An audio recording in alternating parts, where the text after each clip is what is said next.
시청자 여러분 안녕하십니까? 4월 14일 굿모닝 YTN 1부 시작합니다. 먼저 주요 소식부터 보고 오겠습니다. 어제 저녁 충북 충주에서 이스라엘 국적 관광객들이 탄 버스가 옆으로 넘어지는 사고가 발생했습니다. 이 사고로 한 명이 숨지고 30여 명이 중경상을 입었습니다. 검찰이 재작년 민주당 전당대회 과정에서 윤관석, 이성만 의원을 비롯해 당시 송영길 캠프에 몸담았던 9명이 조직적으로 돈 봉투를 뿌렸을 가능성에 무게를 두고 있는 것으로 파악됐습니다. 송 후보 당선을 위해 9천여만 원을 끌어모아 국회의원과 일반 대의원들에게 지급한 걸로 보고 있는데 돈 봉투를 받은 현역 의원이 10명 넘게 거론되고 있습니다. 어제 북한이 동해상으로 시험 발사한 탄도미사일은 신형 대륙간 탄도미사일 ICBM일 가능성이 큰 것으로 보입니다. 액체 연료를 사용하는 기존의 ICBM과 달리 처음으로 연료 주입 과정 없이 바로 발사할 수 있는 고체 연료를 쓴 것으로 군 당국은 판단하고 있습니다. 미국 국방부 기밀 문건이 처음 유출된 온라인 채팅 서비스 대화방 운영자인 주 방위군 소속 20대 남성이 체포됐습니다. 조 바이든 미국 대통령은 전면적인 조사가 진행되고 있고 결론에 접근했다면서도 문건 내용의 현재 상황과 관련된 것은 없다고 밝혔습니다. 음주운전에 대한 법원의 처벌이 관대하다는 비판이 잇따르고 있는 가운데 법원 공무원이 만취 운전을 해서 상해를 입혀 유죄 판결을 받고도 승진을 한 것으로 YTN 취재 결과 확인됐습니다. 해당 공무원에 대한 징계는 사건 발생 8달 뒤 승진을 하고 뒤늦게 내려졌습니다. 오늘도 황사 영향으로 공기가 무척 탁할 것으로 보입니다. 하지만 남부지방을 시작으로 곳곳에 비가 내리고 대기 흐름도 차츰 원활해지면서 미세먼지 농도는 보통 수준을 되찾겠습니다. 첫 소식입니다. 충북 충주에서 이스라엘 국적 관광객들이 탄 버스가 옆으로 넘어지는 사고가 났습니다. 이 사고로 한 명이 숨지고 30여 명이 중경상을 입었습니다. 이성우 기자입니다. 버스 곳곳이 부서진 채 옆으로 넘어져 있습니다. 차량 파편은 여기저기 널브러져 있고 버스 내부는 당시 사고 상황을 보여주듯 처참한 모습입니다. 사고가 난 현장입니다. 보시는 것처럼 버스는 옆으로 넘어져 있고 앞유리들은 떨어져 바닥에 깨져 있습니다. 오후 6시쯤 충북 충주시 수안보면에 있는 도로에서 외국인 관광객을 태운 버스가 옆으로 넘어지는 사고가 발생했습니다. 해당 버스에는 이스라엘 국적 외국인 단체 관광객 33명과 운전기사와 가이드 등 모두 35명이 타고 있었습니다. 이 사고로 60대 이스라엘 여성이 병원으로 옮겨졌지만 결국 숨졌습니다. 다른 탑승객 34명도 중경상을 입어 근처 병원으로 옮겨져 치료받고 있습니다. 관광객들은 이스라엘 국적으로 지난 6일 입국해 제주와 부산 여행을 한 뒤 수안보 관광을 마치고 숙소를 가다가 사고를 당한 것으로 파악됐습니다. 운전자는 호텔로 가는 급경사 오르막길을 오르다가 변속기를 바꾸는 과정에서 버스가 뒤로 밀렸고 이어 옆으로 넘어졌다고 경찰에 진술했습니다. 차가 지금 역방향으로 돼 있어요. 역방향으로 돼 있는데 지금 현장에 저쪽에 가보면은 연석도 깨져 있고 나무도 부러져 있고 이렇습니다. 그래서 거기에 부딪히면서 이 방향이 틀어지지 않았나 이렇게. 경찰은 운전자가 졸음이나 음주운전을 한 정황은 없었다고 밝혔습니다. 경찰은 시동 꺼짐 여부를 비롯한 구체적인 사고 원인 파악을 위해 오늘 현장 감식에 나설 예정입니다. YTN 이성우입니다. 이번에 사고를 당한 이스라엘 관광객들은 대다수 고령인데다 언어가 달라 구조 과정에서도 의사소통에서 한계가 있었습니다. 충청북도는 사고지원본부를 꾸리고 부상자들이 이송된 병원마다 통역관을 긴급 배치했습니다. 손유정 기자입니다. 한국 관광에 나섰다 사고를 당한 이스라엘 관광객들은 대부분 60, 70대 고령자입니다. 이들 모두 이스라엘 국적이지만 히브리어나 아랍어 대신 러시아어를 사용하는 것으로 파악됐습니다. 이들은 지난 6일 한국에 입국해 오는 17일까지 부산과 경주, 속초 등 주요 도시들을 관광할 예정이었는데 경북 경주를 출발해 충주 수안보에 있는 숙소로 이동하는 길에 사고를 당했습니다. 부산에서 2박하고 경주에서 2박하고 그다음에 여기 충주 왔다가 뭐 속초를 또 간다고 이렇게 알고 있거든요. 지자체는 언어가 달라 의사소통에 어려움이 있는 만큼 대학이나 다문화센터를 통해 러시아어 통역자를 수소문해 부상자들이 이송된 병원에 배치했습니다. 병원으로 이송해서 병원에서 이제 통역관들 다 병원으로 파견 다 갔고요. 보건소까지 해가지고 다 움직인 거라 아마 다 수소문이 돼서. 충청북도는 사고가 난 충주시에 지원 본부를 꾸리고 사고 수습과 부상자의 치료, 피해 보상 문제 등에 최선을 다하겠다고 밝혔습니다. 충청북도를 찾아온 외국인 관광객이기 때문에 우리 충청북도가 정성을 다해서 이분들을 치유하고 또 사망자를 위로하고 장례를 치르는 문제를 도와야겠다. 외교부도 주한 이스라엘 대사관의 요청이 있으면 협조한다는 방침입니다. YTN 손유정입니다. 재작년 더불어민주당 전당대회 과정에서 불법 자금이 오간 의혹을 수사하는 검찰은 당시 송영길 캠프에 몸담았던 9명이 조직적으로 돈 봉투를 뿌렸을 가능성에 무게를 두고 있는 것으로 파악됐습니다. 당대표 당선을 위해 9천여만 원을 끌어모아 국회의원과 일반 대의원들에게 차등 지급한 것으로 보고 있는데요. 현역 의원 최소 10명 이상이 연루된 것으로 보입니다. 나혜인 기자입니다.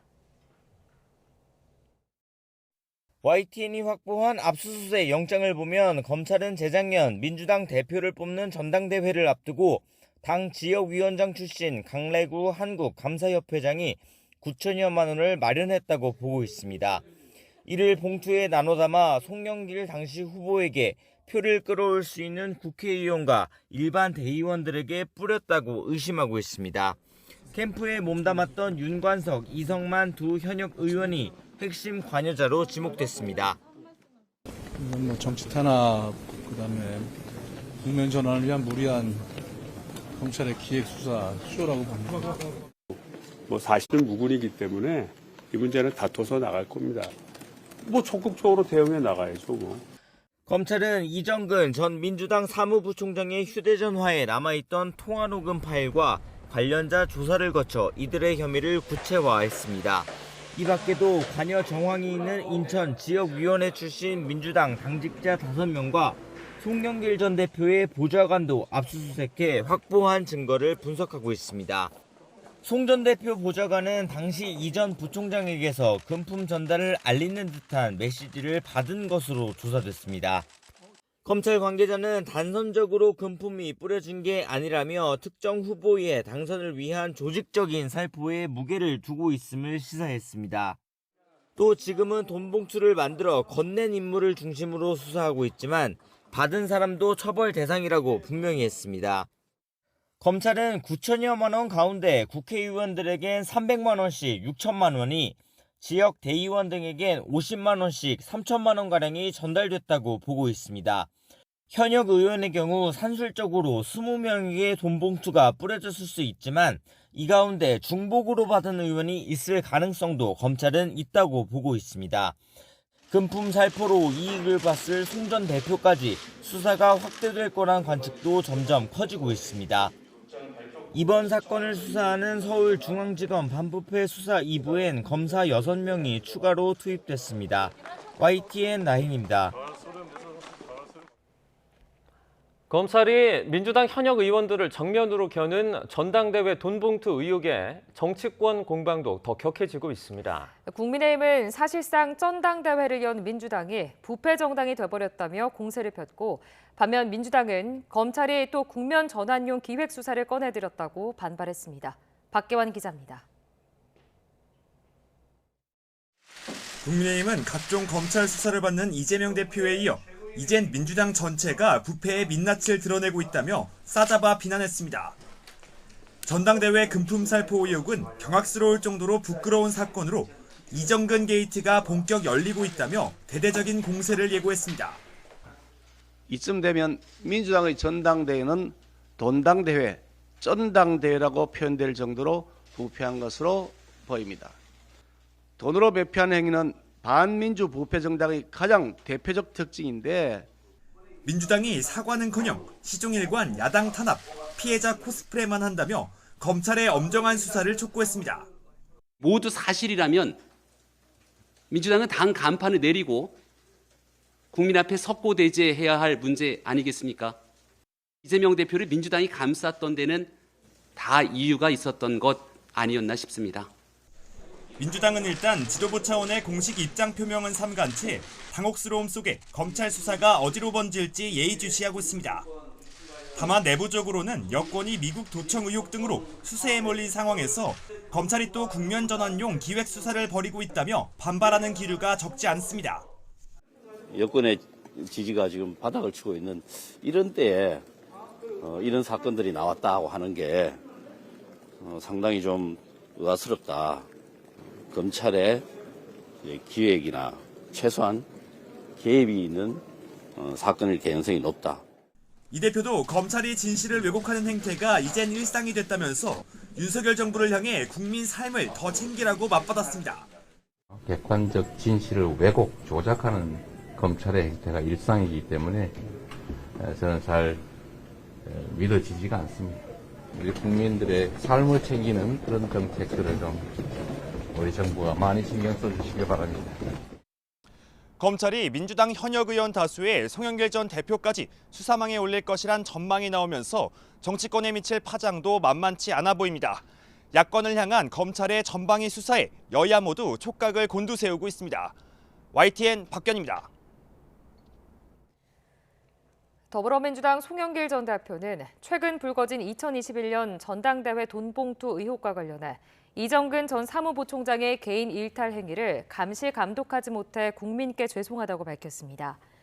프랑스 파리의 방문 연구교수로 머물고 있는 송 전 대표는 언론 인터뷰에서 당시 당대표로서 도의적 책임을 느낀다며 이같이 밝혔습니다.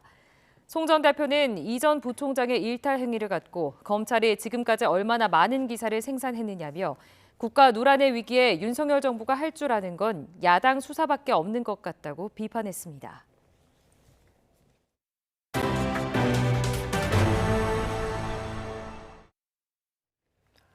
북한이 동해상으로 새로운 형태의 탄도미사일을 시험 발사했습니다. 군은 이번 탄도미사일이 기습 발사가 가능한 고체 연료를 사용하는 대륙간 탄도미사일 ICBM일 가능성이 큰 것으로 보고 있습니다. 임성재 기자입니다. 지난 2월 북한의 건군절 75주년 열병식에서 마지막에 등장한 신형 미사일입니다. 축 9개짜리 발사 차량에 실린 길이 20m 안팎의 초대형 크기입니다. 천리형 무력의 초강력의 실체가 이루어지고 있습니다. 당시 고체 연료 엔진을 사용하는 신형 대륙간 탄도미사일 ICBM이란 분석이 많았는데 북한이 어제 동해로 발사해 1000km를 날아간 탄도미사일이 이 미사일일 가능성이 제기됩니다. 군은 미사일의 발사 특성과 궤적 형태 등을 토대로 북한이 고체 연료 기반 신형 탄도미사일을 시험했을 가능성에 무게를 두고 있습니다. 고체 연료 미사일은 액체 연료 미사일과 달리 연료 주입 시간이 단축돼 기습 발사가 가능하다는 점에서 기존 무기 체계에 비해 더 위협적입니다. 이동식 발사대에 탄도미사일을 적재하고 단기간에 연료 주입 과정을 거쳐야 됩니다. 연료 자체가 또 폭발성이 높기 때문에 연료 주입 과정에서 상당한 취급을 요하는데 고체 연료를 사용한 ICBM 같은 경우는 그런 과정이 전혀 필요가 없지요. 추정이 맞는다면 김정은 국무위원장이 재작년 1월 조선노동당 제8차 당대회에서 제시한 국방력 5개년 계획 5대 과업도 짧은 시간 안에 현실화되고 있는 것으로 보입니다. 북한은 이미 여러 차례 극초음속 미사일을 쏘아 올렸고 수중 핵 어뢰로 불리는 핵 전략무기 헤이를 공개하며 위협 수위를 높이고 있습니다. 지난 7일부터 남북통신선을 끄는 북한은 김일성 생일, 태양절 111주년과 조선인민군 창건 91주년 등 이번 달 주요 기념일에 맞춰 연쇄 도발을 감행할 가능성이 제기됩니다. 국가안보실은 긴급 국가안전보장회의 NSC 상임위원회를 열고 북한의 탄도미사일 도발은 UN 안보리 결의에 대한 중대한 위반이자 한반도 긴장을 고조하는 심각한 도발이라고 강력 규탄했습니다. YTN 임성재입니다. 북한이 탄도미사일을 발사하자 일본은 홋카이도 일대에 경보를 발령했는데 이를 다시 정정하면서 또 논란이 일고 있습니다. 이런 가운데 일본 정부는 북한의 이번 발사를 자국민 안전이 걸린 문제이자 국제사회에 대한 폭거라며 북한에 엄중히 항의했다고 밝혔습니다. 도쿄에서 김세우 특파원입니다.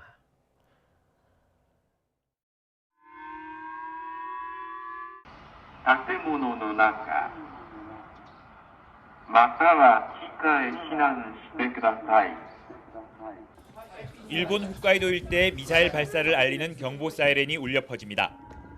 일본 정부가 북한이 쏜 탄도미사일이 오전 8시쯤 홋카이도 주변에 떨어질 것으로 보인다며 경보를 발령한 겁니다. 출근 등교 시간대여서 지하철역 등에서는 혼란이 빚어지고 신칸센 운행도 일시 중단됐습니다. 하지만 북한 미사일이 일본 영해에 도달하지 않은 것으로 확인되면서 경보 발령을 30분 만에 취소했습니다. 弾道ミサイルは我が国領域内に落下していないことは確認をしています。 이어 일본 정부는 기시다 후미오 총리 주재로 국가안전보장회의 NSC를 개최하고 북한의 발사를 강하게 비난했습니다. 国際社会全体への挑発をエスカレートさせる暴挙であり、我が国、地域及び国際社会の平和と安全を脅かすものであり、断じて容認できません。 결국 시민들의 큰 혼란만 초래한 이번 경보 발령이 적절했는지에 대한 논란이 일고 있습니다. 일본 정부는 국민의 안전을 우선 생각한 조치였다고 해명했습니다. 探知の直後、この北海道周辺に落下する可能性のあるものはレーダーから消失していましたが、国民の皆様の安全を最優先する観点から Jアラートを発出したものであります。 일본은 지난 2월에도 북한이 발사한 탄도미사일 대수를 틀리게 발표하는 등 최근 북한 발사 정보 분석에 오류가 잇따르고 있습니다. 일본의 북한의 탄도미사일 발사 경보 발령과 이를 정정하는 과정에서 일본의 미사일 대응 능력을 신뢰할 수 있느냐는 의문이 커지고 있습니다. 도쿄에서 YTN 김세호입니다. 미국 연방수사국 FBI가 국방부 기밀문건 유출자를 체포했다고 뉴욕타임스 등이 보도했습니다. 신문은 FBI 무장요원들이 주 방위군 소속 21살 잭 테세이라 자택을 급습해 신병을 확보했다고 전했습니다. 테세이라는 문건이 유출된 비공개 대화방 운영자로 활동한 것으로 알려졌습니다. 미국 당국은 곧 테세이라를 신문할 계획인 것으로 전해졌습니다. 테세이라가 온라인 채팅 사이트 디스코드에서 운영한 터그세이커 센트럴이란 대화방 참가자는 20에서 30명으로 전해졌습니다. 조 바이든 미국 대통령은 최근 유출된 국방부 기밀 문건과 관련해 전면 조사가 진행되고 있다고 밝혔습니다. 아일랜드를 방문 중인 바이든 대통령은 유출 문건과 관련한 기자들의 질문에 유출 사건이 발생에 대해서는 걱정을 하지만 기밀 문건 내용에 중대한 결과를 가져올 수 있는 현재 상황은 내가 아는 한 없다고 덧붙였습니다. 기밀 문건 유출과 관련한 바이든 대통령의 입장 표명은 이번이 처음으로 유출된 문건에 최근 정보는 포함되지 않았다는 의미로 풀이됩니다. 법원 공무원이 만취운전을 해서 상해를 입혔는데 1심에서 유죄를 받고도 승진한 것으로 YTN 취재 결과 확인됐습니다. 징계는 사건 8개월 뒤 승진하고 뒤늦게 내려졌습니다. 이준엽 기자가 취재했습니다.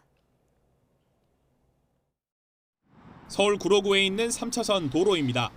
지난해 8월 11일 자정쯤 40대 A씨가 운전하던 승용차가 이곳에서 신호를 기다리던 택시를 들이받았습니다. 택시 기사와 승객은 목뼈를 다쳐 나란히 전치 2주 상해를 입었습니다. 목동역에서 이곳까지 7km를 운전해온 A씨는 당시 혈중 알코올 농도가 면허 취소 수치의 2배가 넘는 만취 상태였습니다. 알고 보니 해당 지역을 담당하는 서울 남부지방법원의 일반직 공무원이었던 A씨. 음주운전과 음주운전 치상으로 기소돼 같은 해 12월 자신이 일하던 법원에서 벌금 1,200만 원을 선고받았습니다. 법원 공무원 징계 양정 등에 관한 예규를 보면 술을 마시고 운전한 경우 참작할 공적이 있어도 감경 없이 무조건 징계하도록 돼 있습니다. 또 음주운전으로 사람도 다치게 했다면 최소 정직에서 해임까지 중징계가 내려집니다. 하지만 A씨는 징계를 받지 않았습니다. 대신 인천가정법원으로 근무지를 옮겼고 지난달엔 7급 주사보에서 6급 주사로 오히려 승진도 했습니다. 인사적체가 심한 법원 공무원 사회에서 6급 승진은 하늘의 별 따기로 불립니다. YTN 취재가 시작되자 인천가정법원은 승진에 부적절한 면이 있었다고 인정하면서 승진 경위를 감사하고 있다고 밝혔습니다. 인사 담당자는 당시 음주운전 판결에 대해 알고 있었지만 근속 승진이고 차점자와 점수 차이도 커서 승진시켰다고 주장한 것으로 전해졌습니다. A씨는 결국 사건 발생 8달 만에야 정직 2개월 징계를 통보받았지만 이미 A씨의 직급은 한 계단 올라간 뒤입니다. 법원은 심의위원회에서 다른 사안까지 함께 다루다 보니 징계가 다소 늦어졌다고 설명합니다. 최근 음주운전 사망사고가 잇따라 애도의 목소리가 높은 가운데 정작 사회 잣대를 바로 세워야 할 법원의 인사는 음주운전자에 너무 관대한 것은 아닌지 곱씹어보게 됩니다. YTN 이준엽입니다. 알고 보니 우리 이웃이 바로 옆집에서 마약류를 제조하고 있었다면 어떨까요? 대규모로 대마를 제조해 텔레그램을 통해 팔아넘긴 일당이 검찰에 적발됐는데 이 대마가 자라던 곳은 평범한 주택과 아파트였습니다. 김혜린 기자입니다. 20평 남짓한 공간에서 사람 키만큼 자란 대마. 재배한 대마를 환각성이 높은 액상으로 추출할 수 있도록 수천만 원에 달하는 장비까지 갖췄습니다. 그야말로 대마 공장인데 버젓이 서울 한복판 주택가에 차려놨습니다. 26살 권모 씨 등 2명은 재작년 말부터 1년가량 이곳에서 대마를 재배해 직접 피우고 텔레그램을 통해 20여 차례 판매 광고까지 올린 혐의로 구속 기소됐습니다. 의류업체를 운영한다며 건물주와 이웃 주민들을 속인 권 씨 등은 대마 냄새를 들키지 않도록 고가의 환기시설을 갖추고 불침번을 서며 새벽에만 환기하는 치밀함을 보였습니다. 수사기관의 단속을 피하려 외부 감시용 CCTV를 달아놓기도 했습니다. 경남 김해에 있는 아파트 2곳에선 또 다른 일당이 검찰에 적발됐습니다. 38살 정모 씨 등 2명은 가정집 안에서 대마를 재배해 이른바 던지기 수법으로 판매한 것으로 드러났습니다. 대마 재배 공간에는 심지어 임신 초기의 아내도 함께 살고 있었습니다. 검찰 수사 결과 권 씨와 정 씨 일당은 다크웹을 통해 대마 재배와 제조 방법을 익힌 것으로 파악됐습니다. 마약의 확산세가 가파른 가운데 대마 제조 시설이 주거지에까지 침투하여 국민의 안전을 위협하고 있는 바 보다 강화된 단속과 처벌을 통해 동종 유사한 범행을 원천 차단하겠습니다. 검찰은 이들로부터 대마를 사거나 함께 흡연한 공범 등을 계속 수사하고 범죄 수익을 추적하고 있습니다. 또 젊은 층 사이에서 다크웹이나 SNS를 통해 손쉽게 이뤄지는 마약류 거래에 대한 단속을 강화할 방침입니다. YTN 김혜린입니다. 강남 납치 살해 사건을 수사해온 경찰이 배후로 지목된 부부도 적극적으로 범행에 가담한 공범이라 결론 내리고 사건을 검찰에 넘겼습니다. 이들은 애초 피해자 부부를 모두 살해할 계획을 세웠던 것으로 조사됐는데 피해 여성의 사인은 마취제 중독으로 확인됐습니다. 송재인 기자의 보도입니다. 강남 납치 살해 사건의 배후로 지목돼 신상이 공개된 재력가 부부가 얼굴을 가린 채 경찰서를 나옵니다. 쏟아지는 취재진의 질문에 억울하다는 말만 반복한 남편 유상원. 이경호 씨가 범행 먼저 제안한 거 맞습니까? 억울합니다. 이경호에게 7천만 원 건넨 거 맞습니까? 억울합니다. 뒤이어 나온 아내 황은희는 고개를 푹 숙인 채 입을 떼지 않았습니다. 애초 청부살인에 가까운 강도살인 교사 혐의로 이들을 체포해 구속했던 경찰은 사건을 검찰에 넘기면서 죄명을 바꿨습니다. 부부 역시 납치 살해의 공범이라 판단해 앞서 송치된 3명과 마찬가지로 강도살인 혐의를 적용했습니다. 부부가 이경우의 범행 제안에 동의해 7천만 원을 건네고 피해자의 가상화폐 지갑을 조회하는 등 범행에 적극적으로 가담한 점을 고려한 겁니다. 경찰은 유상원, 황은희 부부가 가상화폐 피코인 폭락을 둘러싸고 피해자와 갈등을 빚어오며 원한이 쌓였던 만큼 범행을 벌일 동기도 구체적이라고 봤습니다. 또 이들이 피해자뿐만 아니라 피해자의 남편도 미행하며 부부를 모두 살해하려 한 사실을 파악해 강도살인 예비 혐의도 추가했습니다. 다만 남편이 다른 사건으로 구속되면서 피해자만 납치돼 목숨을 잃은 것으로 파악됐습니다. 피해자가 숨진 원인은 마취제 중독으로 공식 확인됐습니다. 이경우가 성형외과에서 일하는 아내를 통해 마취제 케타민을 빼돌려 황대한, 연지호에게 건넸고 이 둘이 피해자를 협박하면서 수차례 주사했습니다. 그러다 가상화폐 계좌 비밀번호를 얻어낸 뒤 이경우와 논의해 마취제를 2번 더 놓았고 결국 피해자가 숨졌다는 황대한과 연지호의 진술도 확보했습니다. 경찰은 이경우의 아내도 마취제가 강도살인에 쓰일 걸 알면서도 병원에서 몰래 갖고 나온 것으로 보고 함께 검찰에 넘겼습니다. YTN 송재인입니다.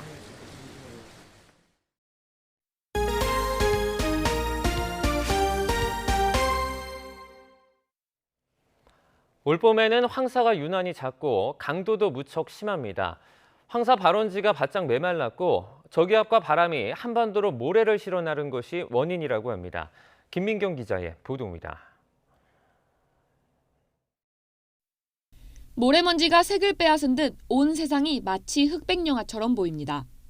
한낮이지만 흙먼지로 뒤엎인 도심은 여전히 어둡습니다. 유입된 황사먼지가 한반도 주변을 맴도는 기류에 갇힌 데다 서쪽에서 계속 황사가 유입돼 섞이며 이틀째 고농도 미세먼지가 기승을 부렸습니다. 남부는 주의보로 완화됐지만 황사 위기경보는 전국적으로 주의 단계가 유지됐습니다. 지역별 미세먼지 농도는 전남 해남이 세제곱미터당 394 마이크로그램, 충북 343 마이크로그램, 서울 281 마이크로그램으로 중서부는 평소의 10배까지 치솟았습니다. 올봄 서울 기준 황사 관측 일수는 13일, 평년 6.9일에 약 2배에 달합니다.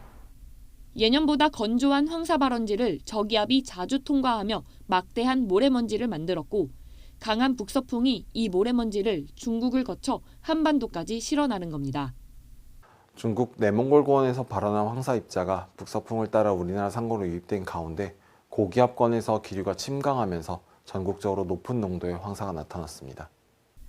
황사의 평균 지름은 10마이크로그램 정도, 머리카락 굵기의 7분의 1에서 5분의 1 수준에 불과할 정도로 작습니다.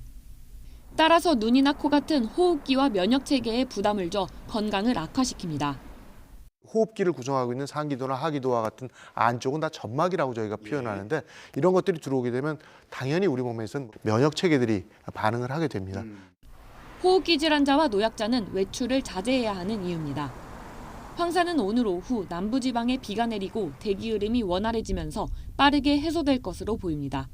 YTN 김민경입니다. 이번 강릉 산불은 강한 바람에 부러진 소나무가 전선을 덮치면서 시작된 것으로 보입니다. 봄철마다 양간지풍으로 불리는 강풍이 부는 강원 영동 지역에서는 비슷한 원인으로 산불이 발생한 적이 여러 차례 있는데요. 그때마다 전선을 땅에 묻는 지중화 등이 해법으로 제시됐지만 예산 부족을 이유로 별다른 진척이 없습니다. 송세욱 기자가 취재했습니다. 지난 11일 강릉 산불이 처음 시작된 곳입니다. 산림당국과 한전은 높이 15m 소나무가 강풍에 부러지면서 전선을 덮쳤고 끊어진 전선에서 불꽃이 튀어 산불로 번진 것으로 보고 있습니다. 강릉 산불 최초 발화 지점 인근입니다. 나무들 사이로 전신주가 설치돼 있고 전선은 위태롭게 나뭇가지들과 바짝 붙어 있습니다. 전선이 원인으로 밝혀졌거나 추정되는 산불은 이번이 처음이 아닙니다. 1000명이 넘는 이재민이 발생한 2019년 고성 산불도 강풍에 전선이 끊어지면서 시작됐고 축구장 250개가 넘는 면적을 태운 2004년 속초 청대산 산불도 고압선 절단이 원인이었습니다. 바람 부면 부러질까봐 겁나고 불날까봐 겁나고 하얗고 같아서 불안한 마음을 항상 안고 살아요. 대형 산불이 발생했을 때마다 전선을 땅에 묻는 지중화가 해법으로 제시됐지만 진척은 거의 없습니다. 강원도 지중화율은 10%를 겨우 넘어 서울의 6분의 1 수준에 불과합니다. 지자체들은 예산 부족 탓만합니다. 지중화를 하려면 한전과 지자체가 사업비를 절반씩 부담해야 하는데 재정이 열악한 지자체는 사업 추진이 어렵다는 겁니다. 강원도는 다른 곳에 비해서 인하가 많고 재정 자립도도 낮기 때문에 사업비 부담이 많이 되겠죠. 전문가들은 봄철 국지적 강풍인 양간지풍으로 대형 산불이 반복되는 강원 영동 지역을 중심으로 지중화를 서둘러야 한다고 입을 모읍니다. 서해안 쪽에서 수도권으로 들어가는 송전선로들은 상당수가 지중화되어 있어요. 위험 요인이 있는 지역에서는 지중화가 저는 필요하다고 생각을 합니다. 전신주 주변 나무를 베어내기가 어려운 것도 문제입니다. 한전이 정전 사고 등이 우려될 경우 수목을 제거할 수 있지만 지자체 허가나 소유주 동의를 받아야 하다 보니 한계가 많습니다. 산불 예방을 위해 전신주와 나무 간 거리를 충분히 확보할 수 있도록 하는 등 제도 보완이 필요해 보입니다. YTN 송세혁입니다.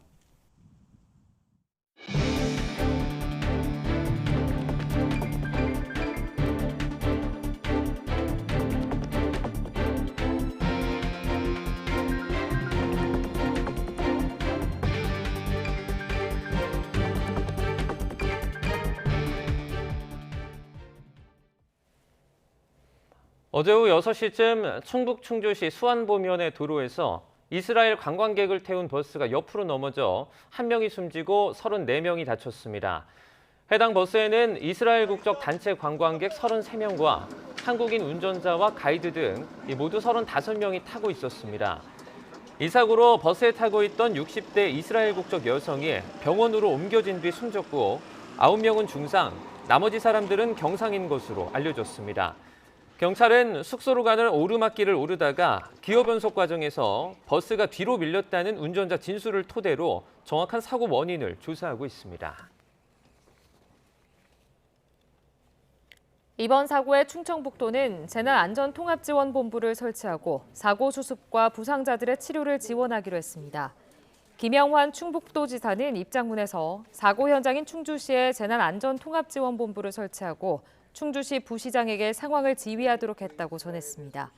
또 사고로 숨진 60대 이스라엘 여성의 명복을 빌고 더 이상의 사망자가 발생하지 않도록 최선의 노력을 다하겠다고 덧붙였습니다. 확정 판결을 받은 강제징용 피해자 15명 중에 10명의 유가족이 정부의 제3자 변제 해법을 수용하기로 했습니다. 하지만 양금덕 할머니 등 생존 피해자 3명을 포함한 5명은 정부의 해법을 거부하겠다고 밝힌 상태여서 정부는 추가적인 노력을 기울여 나가기로 했습니다. 신현중 기자입니다.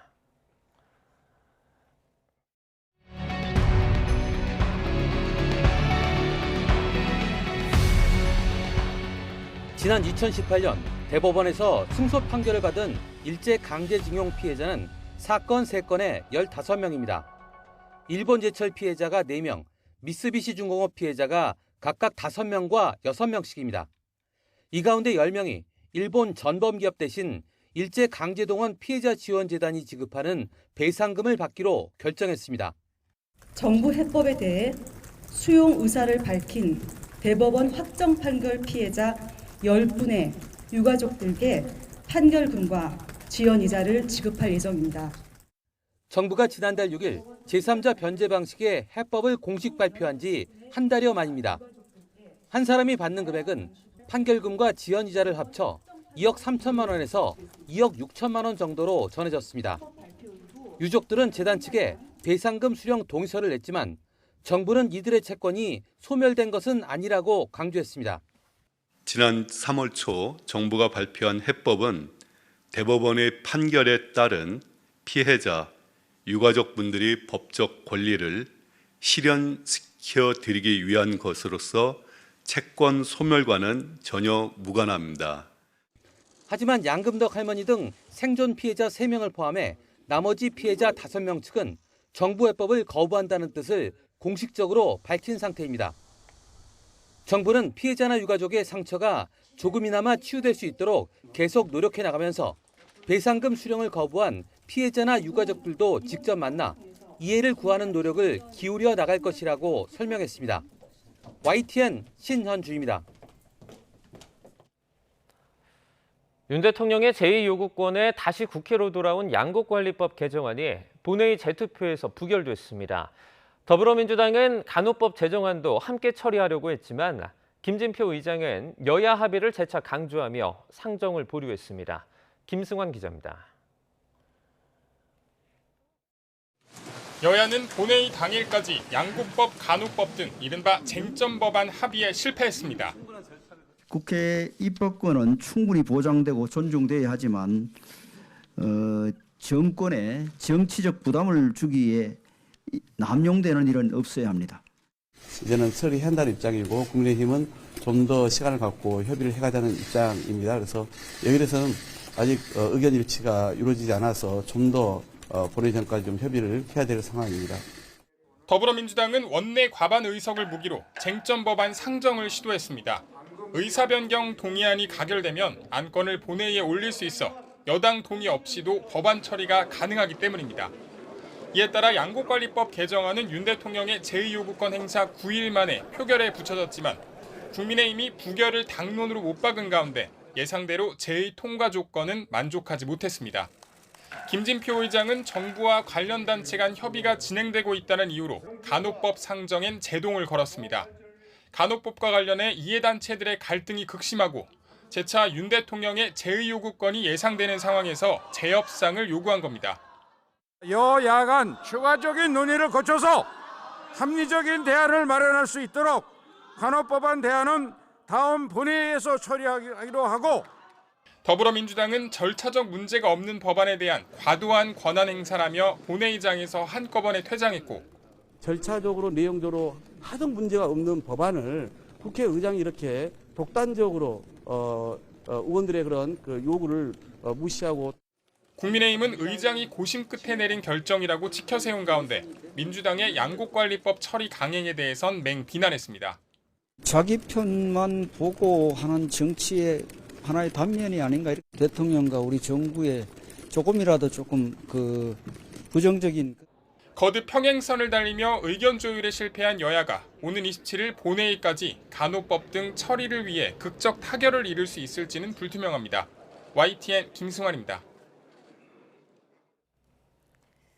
국민의힘 김기현 대표가 자신을 두고 전광훈 목사에게 약점이 잡혔느냐는 등의 글을 올린 홍준표 대구시장을 당 상임 고문직에서 해촉했습니다.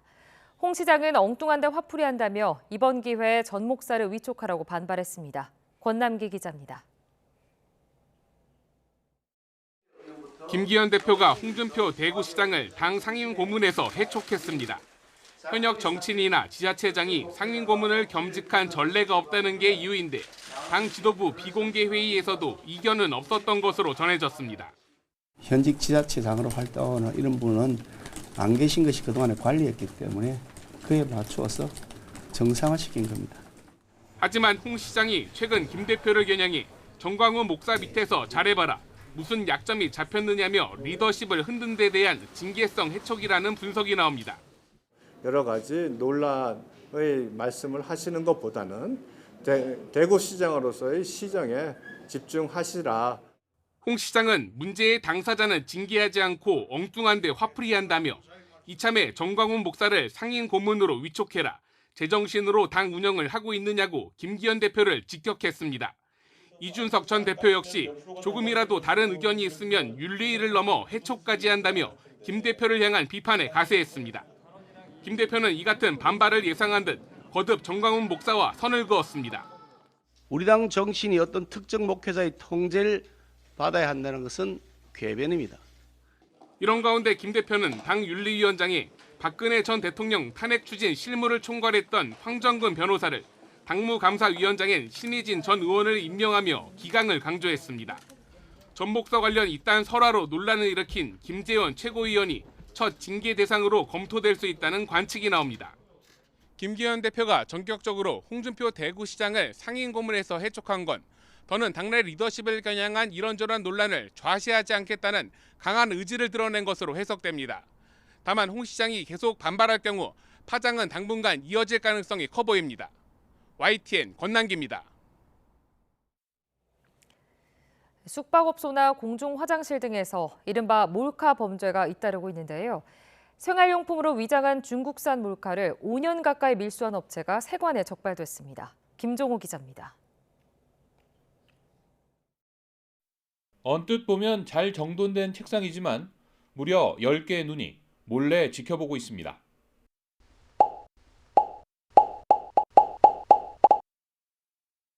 휴대전화와 탁상시계, 안경과 손목시계, 거기에 달력까지 초소형 카메라를 숨겼습니다. 모두 세관 단속에 걸린 중국산 몰카로 업체는 수입 신고가 면제되는 간편한 해외 직구 제도를 악용해 밀반입했습니다.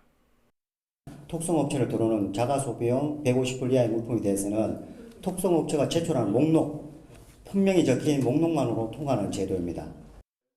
초소형 카메라가 아닌 생활용품으로 속여서 전파법에 따른 검사도 피해갔습니다. 해당 물품을 수입하기 위해서는 국립전파연구원 고시에 따른 적합성 평가를 거쳐 방송통신기자재 등의 적합 등록 필정을 구비해야 합니다. 지난 2018년부터 업체 두 곳이 밀반입한 몰카와 녹음기는 확인된 것만 4,900여 점. 렌즈 크기가 1mm 정도로 아주 작고 스마트폰 원격 제어로 실시간 영상 재생과 녹화가 가능해 사생활 침해 우려가 큰 거로 나타났습니다. 초소형 카메라를 숨긴 스마트폰입니다. 이 렌즈가 아니라 스피커가 있는 곳에 초소형 카메라를 장착했습니다. 여기에 어느 곳에도 쉽게 장착할 수 있는 부품 형태로도 유통된다는 문제도 있습니다. 크기도 매우 작고 이 전자 부품 형태로 되어 있기 때문에 우리가 사용하는 그 일상생활용품에 넣어서 위장을 하게 된다면 육안으로 식별을 하기가 매우 어렵습니다. 세관은 업체 두 곳을 적발해 이 가운데 한 곳을 검찰에 넘기고 제품 200여 점을 압수했습니다. 또 중앙전파관리소에 해당 업체 제품에 대한 파기와 판매 중지를 요청했습니다. YTN 김종호입니다. 제주에서 치매 노인을 속여 수천만 원을 가로챈 60대 남성이 경찰에 붙잡혔습니다. 요양보호사인 것처럼 접근해 피해자의 은행 통장을 자기 지갑처럼 사용했습니다. 고재영 기자의 보도입니다. 모자를 쓴 63살 A씨가 은행 현금 인출기에서 돈을 뽑습니다. 10만 원을 뽑은 뒤 10,000원만 78살 B씨에게 건넵니다. A씨가 B씨의 통장에서 돈을 뽑아 가로채는 장면입니다. B씨의 자식들이 범행 사실을 알고 신고하자 경찰이 수사에 나섰고 눈치를 챈 A씨는 비행기를 타고 제주에서 서울로 달아났다가 김포공항에서 붙잡혔습니다. 경찰은 A씨가 5년 전 B씨에게 자신을 요양보호사라고 소개하며 접근해 환심을 산 뒤 범행을 저지른 것으로 보고 있습니다. 치매 질환을 앓고 있는 노인에게 접근 자신이 돈을 모아주는 것처럼 행사하면서 피해자를 세뇌시켜 3,500여만 원이 현금을 강취 또는 절취하는 수법으로 경찰은 A씨 집을 압수수색해 B씨 명의의 통장 3개와 도장 1개를 발견했습니다. B씨가 공공근로하며 돈을 모은 통장을 A씨가 마치 자기 지갑처럼 사용한 사실이 경찰 조사 결과 확인됐습니다. A씨는 피해자에게서 가로챈 돈의 일부를 자신이 사는 집의 월세 보증금으로도 사용했습니다. 피해자의 자식들은 A씨가 치매를 앓는 어머니에게 접근해 범행을 저지른 사실에 분노를 감추지 못합니다. 피해자한테 이렇게 정신적으로, 육체적으로, 금전적으로 이렇게 피해를 당했다는 사실에 대해서 치가 떨릴 정도로 분노가 쏟았고요. 경찰은 A씨에 대해 갈취와 절취 혐의로 구속영장을 신청하고 추가 피해 여부를 조사하고 있습니다. YTN 고재영입니다. 미국 정부가 배출가스 규제를 강화해 신차의 3분의 2를 전기차로 팔도록 하겠다는 계획을 밝히면서 국내 자동차 기업들은 전략 수정이 불가피해졌습니다. IRA의 보조금 혜택을 보면서 배출가스 규제의 문턱을 넘으려면 미국 내 전기차 생산 능력을 서둘러 확충해야 할 것으로 보입니다. 보도에 박홍구 기자입니다. 지난해 현대차와 기아가 미국에서 판매한 차량은 147만 대가 조금 넘습니다. 이 중 전기차는 5만 8천 대로 3.9%에 불과합니다. 2030년까지 현대차는 미국 시장에서 전기차 비중을 58%, 기아는 47%까지 높인다는 목표지만 미국 환경당국 기준은 더 높습니다. 2032년까지 67%를 전기차로 생산하도록 한 것입니다. 예컨대 차량 100대 중 67대는 전기차, 나머지 33대는 내연기관차를 팔아야 미국 환경청에서 정한 1마일당 승용차 이산화탄소 배출 허용량 82g을 맞출 수 있다는 논리입니다. 그것들이 평균에 미치지 못할 경우에는 그람당 얼마씩 이제 그 벌금이 있어요. 그 기준을 맞추려면 어쩔 수 없이 전동차 퍼센테이지를 높여야 되고요. 현대차 그룹은 미국 내 전기차 생산 시설 확충이 시급한 과제로 떠올랐습니다. 미국에서 판 차량 150만 대 중 100만 대를 전기차로 생산해야 하는데 이르면 2024년 말부터 가동할 전기차 전용 공장의 생산량은 30만 대 수준입니다. 따라서 현재 내연기관차를 만들고 있는 미국 내 공장 2곳을 서둘러 전기차 라인으로 전환해야 IRA 보조금 혜택을 받고 배출가스 규제도 피할 수 있을 것으로 보입니다. 전기차 생산량을 더 늘려야 되고요. 종류도 더 늘려야 돼요. 배출가스를 맞추기 위해서는 좀 더 전기차 전환을 늘려야지만 총량제를 맞출 수가 있기 때문에. 다만 지난해 미국 내 신차 판매에서 전기차 비중이 5.8%에 그쳤다는 점을 고려하면 9년 안에 판매량을 10배 이상 늘리겠다고 한 목표는 현실성이 떨어진다는 지적도 있습니다. 특히 GM과 포드 등 미국 메이저 업체들의 전기차 전환이 늦어질 경우 목표치는 더 하향 조정될 수 있을 것으로 보입니다. YTN 박홍구입니다. 국제통화기금 IMF는 우리나라의 올해 경제 성장률을 낮춘 이유로 반도체 업계의 상황과 내수 둔화를 꼽았습니다. 크리슈나 스리니바산 IMF 아시아태평양 국장은 워싱턴 DC에서 열린 기자회견에서 우리나라의 성장률을 낮춘 요인 가운데 하나는 예상보다 나쁜 세계 반도체 사이클이라고 말했습니다. 스리니바산 국장은 또 코로나19 사태로 인한 소비 둔화와 긴축 정책 등이 내수를 약하게 만들었다고 평가했습니다. 지난달 미국 생산자 물가가 3년 만에 가장 많이 떨어졌습니다. 미국 노동부는 지난달 생산자 물가 지수가 지난 2월보다 0.5%포인트 떨어졌다고 밝혔습니다. 이 같은 하락폭은 지난 2020년 4월 이후 최대입니다. 생산자 물가가 큰 폭으로 내렸다는 건 미국의 인플레이션 해소에도 긍정적인 신호로 풀이됩니다. 네, 미리 보는 오늘입니다. 지난 대통령 선거 과정에서 허위 발언을 한 혐의로 기소된 이재명 더불어민주당 대표가 오늘 4번째 재판에 출석합니다. 서울중앙지방법원은 오늘 오전 이 대표의 공직선거법 위반 혐의 4번째 공판기를 엽니다. 오늘 재판에서는 유동규 전 성남도시개발공사 기획본부장이 증인으로 출석해 이 대표와 다시 대면합니다.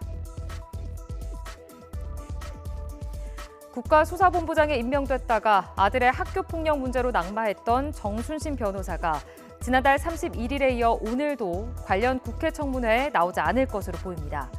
정 변호사는 국회 교육위원회에 제출한 불출석 사유서에 본인의 공황장애와 아내와 아들의 심신쇠약으로 국회 출석이 어렵다고 밝힌 것으로 전해졌습니다. 탈북어민을 북한으로 강제 송환한 혐의로 재판에 넘겨진 문재인 정권 안보라인 고위 인사들의 첫 재판이 오늘 열립니다. 서울중앙지방법원은 오늘 오후 정의용 전 국가안보실장과 노영민 전 대통령 비서실장, 서훈 전 국가정보원장, 김현철 전 통일부 장관의 첫 공판 준비기를 진행합니다. 출퇴근 혼잡도가 심해 이용자들이 불편을 호소하고 있는 김포 골드라인과 관련해 국토교통부가 김포시 김포 골드라인 운영사와 긴급 대책회의를 엽니다. 국토부는 오늘 아침 7시 40분 김포공항 국제선청사에서 관계기관과 함께 혼잡 완화 방안을 논의할 예정입니다. 지금까지 미리 보는 오늘이었습니다.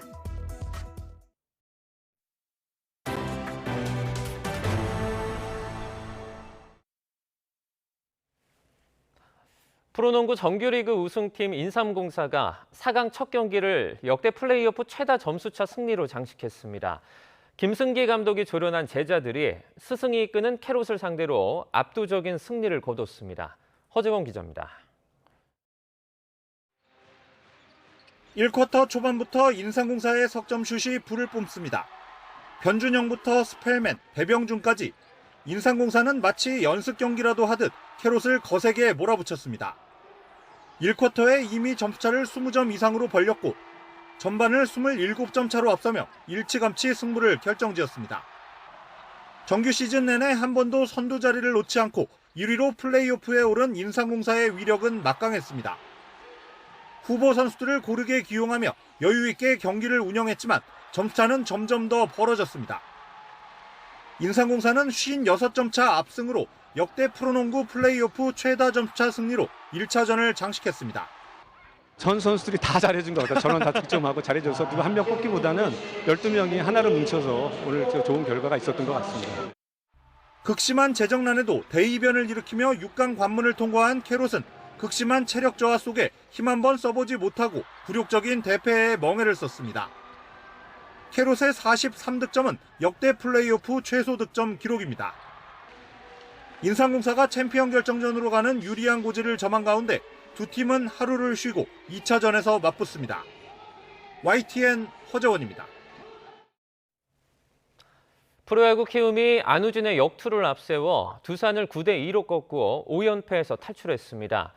키움 선발 투수 안우진은 6이닝 동안 3피안타 무실점 호투로 시즌 첫 승리를 따냈습니다. 안우진은 이번 시즌 19이닝 동안 단 1점만 내주며 평균 자책점을 0.47까지 끌어내렸습니다.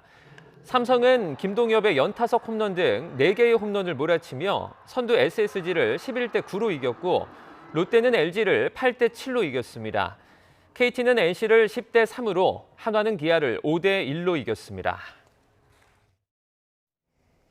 오늘 오전까지 잔류하는 황사 영향을 받겠습니다. 현재 중부와 경북 지역의 미세먼지 농도가 높게 치솟으면서 미세먼지 주의보와 경보가 이어지고 있는데요. 다행히 먼지는 오후부터 대기 확산이 원활해지고 충청 이남에 비가 내리며 점차 해소되겠습니다. 또한 비가 내리기 전까지 대기는 계속 메말라 가겠습니다. 특히 중부지방에는 상대적으로 적은 비가 내리며 건조함을 완전히 해소하기는 어렵겠습니다. 현재 제주도는 남해상을 지나는 비구름의 영향으로 비가 내리기 시작했습니다. 경기 북부와 강원 곳곳으로도 산발적인 비가 내리고 있는데요. 이 비는 아침에 대부분 그치겠습니다. 제주도의 비는 오전에 호남 지역까지, 오후에는 충청 이남까지 확대하겠고요. 밤부터 내일 오후까지 전국에 영향을 주겠습니다. 그 사이 제주 산간 많은 곳에 120mm 이상의 큰 비가 돌풍과 벼락을 동반해서 요란하게 내리겠고요. 남부지방은 최고 40mm, 서울 등 그 밖의 지역은 5에서 10mm 정도로 비교적 적은 비가 내리겠습니다. 현재 기온 살펴보면 서울은 12.6도, 광주는 11도로 어제보다 5에서 9도가량 높게 출발하고 있습니다. 낮 기온은 서울 20도로 중부지방은 어제와 비슷하거나 조금 높겠고요. 비가 내리는 남부지방은 광주와 부산이 19도로 어제보다 2에서 5도가량 낮겠습니다. 다가오는 휴일에도 비 소식이 있는데요. 새벽에 전남과 제주도에, 낮 동안에는 중부와 경북 지방에 가끔 비가 내릴 전망입니다. 날씨였습니다. 굿모닝 YTN 1부는 여기까지입니다. 네, 잠시 후 2부가 이어집니다. 시청해주신 여러분 고맙습니다.